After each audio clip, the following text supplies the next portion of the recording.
มาสบายดีพี่น้องประชาชนทุกคนเพื่อนใน FC เนาะบ่าวเขตชะจังข้ามประชาชนทุกคนบ่ทางไกลและทางพี่น้องกัมพูชาพี่น้องทางต่างประเทศเนาะยินดีเข้าสู่ช่องนี่มาขุดจิโปมเอามาเป็นกำลังใจให้ผู้ขายขี่ขุดจิโปมกับลูกกับหลานนี่เด้พี่น้องอยู่เป็นป่าคาดอนเด้อนี่เด้ไหนบ่สู้ไม่ได้เด้ มากับลูกกับหลานนางไอแล้วก็ท่าโต้งเท่าแลมโบเขียวเหียนพอดีนี่ดินี่เขาสู่ส่องขามาขึ้นชั้นขามเนาะยินต้อนรับพี่น้องผู้ชมทุกคนหาควายมันกับพี่น้องเอ้ยเพราะจิโปมใช้นี่ก็บ่ยังมีบ่ได้โอ้ว่าจิโปมลายถ้าในซ้ายมันสิลายนี่กูว่าบ่ยังมีซ้ำนี่ธรรมดามองก็ไปโคตรแห่งลายกว่านี้อีกสวย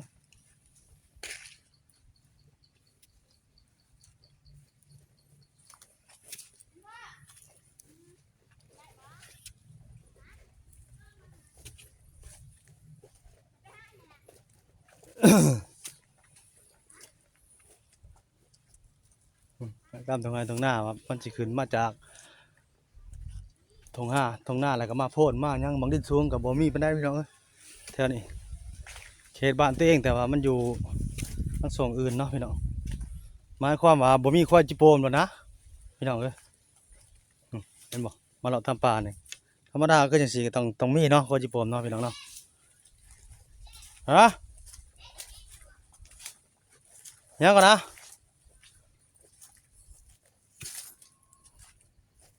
รอเบิ่งบ่มีแล้วครับเด้อสู้เอ้ย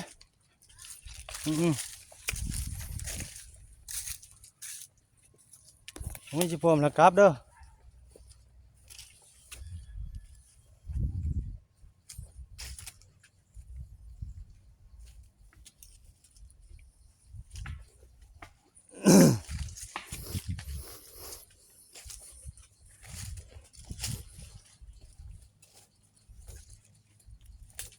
โอ้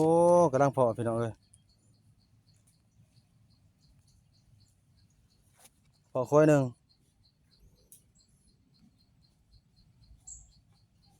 นี่เด้พี่น้อง